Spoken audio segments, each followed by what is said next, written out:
Hello, welcome to lesson 2.2 and 2.3, where we're working on the derivative of a function using the derivative notation and also estimating the derivative of a function at a point. So we pick up where we left off with that limit information. So it says, recall from the previous lesson 2.1 that f prime of c is equal to the limit as x approaches c of f of x minus f of c over x minus c. This limit, which calculates the derivative of the function f when x is c, can be expressed a little differently. What if we just wanted a general derivative that we can be computed for any value of x and not just at that location where x was equal to c? What would that derivative formula look like? So that's kind of what we're going to explore today. Just wanted to show you picture-wise. Here we are talking about delta x or delta y over delta x, the slope. And we talked about it the other day, how we bring this point in closer and closer, that our tangent line slope and the secant line slope really start becoming the same. Back here, you can kind of see that the slope of the tangent line would be about there, and look at the slope of the pink line, quite a bit different. Now, as I get really close in here, let me make a slope of a tangent line. Let's see if I can get closer. Something like that. Now the slope of the pink line, the secant line, is much closer to the tangent line, the blue line slope.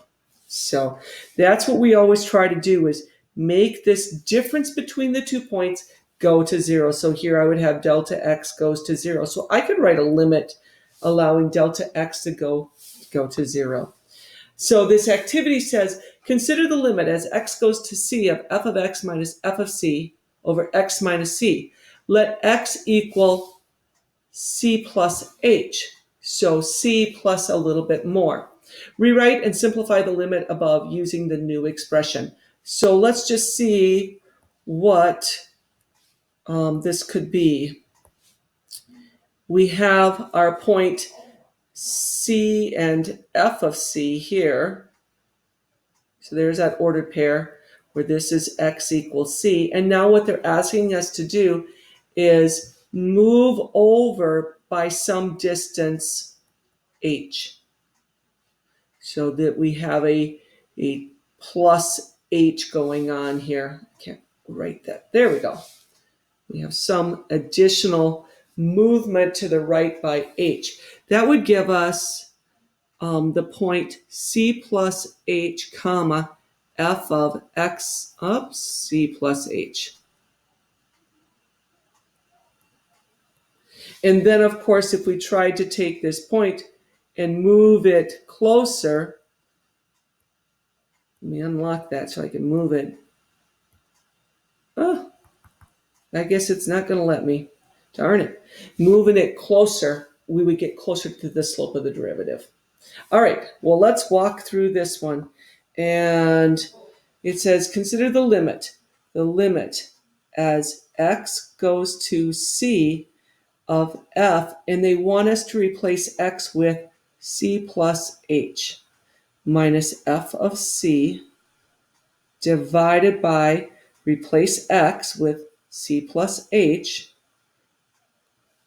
and then what are we left with? Well, the only thing I can see simplifying is on the bottom, and I'm left with f of c plus h minus f of c all over c minus c all over h there.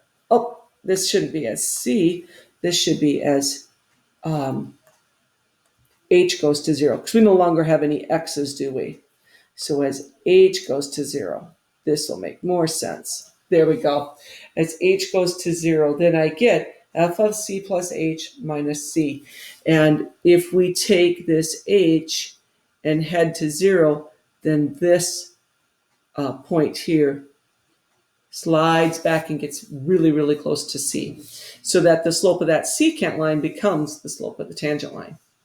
An alternate form of the derivative could look like this. F prime of c equals h going to 0 of f of c plus h minus f of c over h. What is powerful about this above definition of the derivative is that we don't have to use c. We could use some variable x in this expression, and we could put x's in here, and then we have what is known as the general derivative, which is on the back side of that page. If you flip your page, you're going to see the definition of the function, the definition of the derivative of function. So f prime, the derivative of f prime is this. This is an important one. We'll be using this quite often. Also, sometimes you'll see it written out using delta x going to 0. Sometimes it's h, sometimes they'll use delta x or the change in x. Either one is used interchangeably. Some textbooks prefer this one, some textbooks prefer that. Our textbook does the h. But be familiar with both because the AP does use both of them. So note the word derivative is a noun. Often directions may ask you to find the derivative of a function, as they might say differentiate, which becomes the verb for the noun, find the derivative, or for the instructions, find the derivative.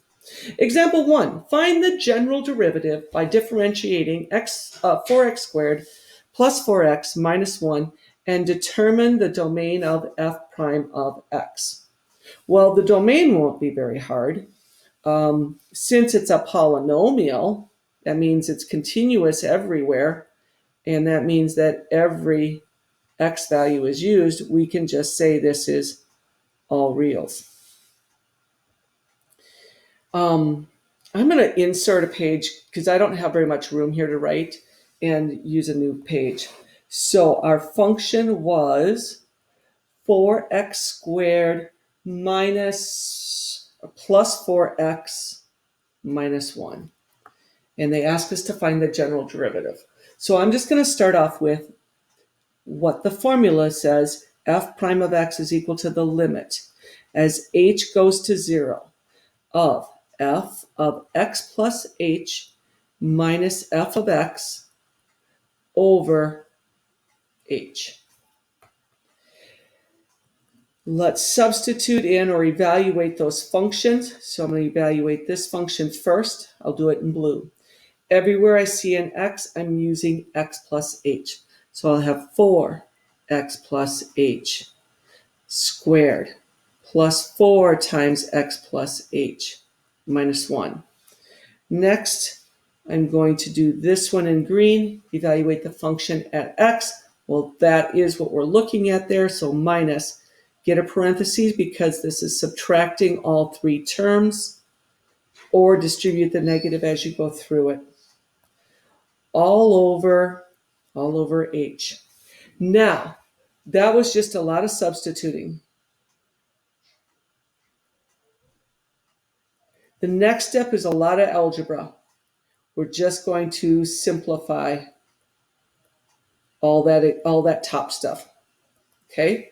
So let's expand it out. The limit as h goes to 0. I need to take and square x plus h.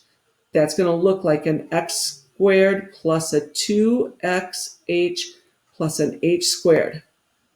Plus, let's distribute. That gives us 4x plus 4h minus 1. And then distribute the negative. I'm going to use this in green, a minus 4x squared, a minus 4x, and a plus 1. All over h. Well, I do see a couple things. The minus 1 and the positive 1 make 0. The negative 4x and the positive 4x also make 0. That'll save me a little bit of writing space. The limit as h goes to 0. Let's distribute our 4 in front here. So I'm going to have 4x squared plus 8xh plus 4h squared plus 4h minus 4. That's coming from the green function, the 4x squared, all over h. Anything else that cancels? Yes, the 4x squareds are now gone. And I'm loving what I see. We worked on this a little bit in chapter 1, so it may seem somewhat familiar. Everything has an h, which is great because the denominator has h, and if h is going to 0, that does not make for easy math, does it? So the limit as h goes to 0. I'm going to factor out, maybe put over here, g, c, f, and h. So pull that h out, leaves me 8x plus 4h, and the last one would be just the 4 all over h. Beautiful, because now the h is canceled like we want, and we're left with the limit as h goes to 0 of 8x plus 4h plus 4. I'm going to swing over here to the right. Now, let h go to 0, and we can evaluate. So this will be my last line, f prime of x equals 8x plus 4 times 0. Actually, I'm going to make one more line, plus 4. Because h was 0, that middle term just went away, and I now have a general form of the derivative. So let's label it that. This is the general form of the derivative for f of x. If you ask me what the slope was at 1, I could tell you really fast, couldn't I? Because I can plug 1 in. 8 times 1 plus 4, I'm getting 12. What's the derivative at 0? Oh, that's easy. It's 4. What's the derivative at 100? Oh, that's easy. It's 804. So that general derivative can be super helpful for finding multiple points slopes. Example 2, find the derivative at 16. Okay, so they're just giving us the location by differentiating f of x equals square root x and determining the domain of f prime of x. Don't let me forget to come back on the f prime of x. Right now I'm going to talk about what f of x derivative domain is. Wrong D word. The domain for f of x, well, I can't have negatives under a square root, so it's going to be the set of all x's such that x is greater than or equal to 0. That is called set builder notation. You've seen it before, for sure in Algebra 2, probably in pre-calc as well. You could also say it is from 0 to infinity, couldn't you? Or we could say it's all reals where x is greater than or equal to 0. All right, enough of that. I'm going to go, do I want to use that one? I was going to find the general derivative. I think I'm going to go general derivative, you guys. I'm going to use this one. Much like what we just did where we worked with the x plus h. I just want more practice on that, okay? So let's get it listed here. F prime of x, the general derivative at any x, can be found by going the limit as h goes to 0 of f of x plus h. I don't know if you want that down. I'll put it down. X plus h minus f of x all over h. Now let's actually evaluate the function at x plus h. My function is the square root of x, so that will be evaluated at an x plus h, and that's it, minus f of x. And f of x is simply square root x all over h. Well, this looks like it's going to be fairly easy. If I plug in 0 right now, I got 0 over 0. Not helpful. So let's make a new line just so you can follow your work. How did we handle these in chapter 1 when we had square root minus square root and we needed to do something about it? We rationalized the denominator, didn't we? So I'm going to multiply by square root of x plus h plus square root x over the same. Create a big fancy multiplication of 1. Got it. All right, do the math on the top. We want to go ahead and do the distributive step. So I'm going to have x plus h. The middle two terms are gone. And then I have last times last, which gives me minus x. All over h, square root, x plus h plus square root x. And yes, indeed, x minus x goes away. We have an h on top. Excellent. The h on top, maybe just a nice quick rewrite, equals the limit as h goes to 0 of h over h square root x plus h minus square root x. Or was it plus? It was plus. Sorry about that. It was plus square root x. Let h go to 0. Ooh, don't let it go to 0 yet. Let's get these canceled. And now we have a 1 on top, and we won't end up with 0 over 0. Let h go to 0, and I'm going to have 1 over square root x plus 0 plus square root x. Then this gives me f prime of x. I have 2 of those square root x's in the denominator. So I have 1 over 2 square root x. That is the general derivative expression. Well, it's the equation, I guess. Now, they ask us to do it at 16. Ooh, what's the domain here? It's actually almost the same. The domain would be, I just can't include 0 now, can I? It would be, let's use set builder. All x's such that, straight line means such that in math, such that x is just greater than 0. We can't have it be equal. All right, now evaluate. F prime of 16 gives us 1 over 2 square root 16, which makes 1 over 8. I get a slope of 1/8 when I'm at 16. Think about square root function. Does this make sense? Square root function does this, doesn't it? And it gets extremely flat as I head out to, imagine that we're out here at 16, and our slope is not 0, but it's darn close. It's 1/8. Example 3, and I think this is it. All right. Example 3, identifying parts of the definition of a derivative. The limits below represent f prime of c for a function f and a number c. Find f and c. So the limit as h goes to 0, we got an h on the bottom. I know immediately this is talking about a derivative. The function, what would the function be? Well, the function would be the square root of x. The value of c is 9. So this limit calculates the derivative at f prime of 9, and that's what it does. The next one, let delta x go to 0. Okay, so my bottom is going to be going to 0, while the top does what? Well, what's the function? I'm going to look at this lead stuff, because this numerical stuff, like it was over here, is not super helpful.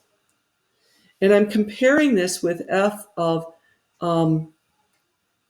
x plus delta x minus f of x divided by delta x, the limit as delta x goes to 0.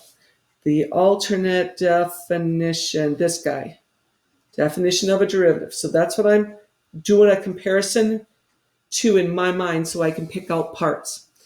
So this initial stuff would correlate with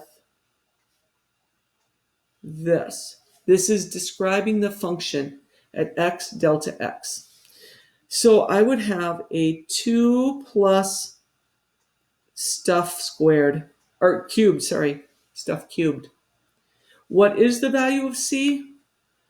Well, that would be right here. So that would be -3. So the notation f prime of 3, because that's what they put in, is equal to whatever this computes to, and that would take a little bit more work from you and I. We'd have to do all the algebra for it. That leads us to the final one, and it gives, oh boy, is this long, huh? This would be f of x plus delta x minus f of x. I can see all the delta x stuff right there. And then I can see the f of x stuff. Here's that minus. So f of x must be this stuff. It's like you have to be a detective. And believe it or not, this question always is on the AP exam. So get used to them. The value of C that they're evaluating at, I can't really tell. Don't know. Unknown. And so the notation is a general derivative.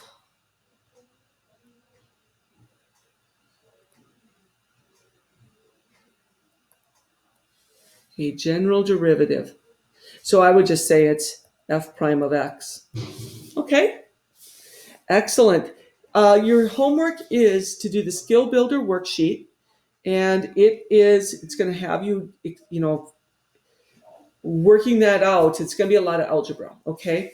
Hopefully the functions, when I'm looking at these functions, they don't look like the worst functions in the world. This one might be a little bit fun. I bet you're going to have to put fractions together like we did in chapter 1.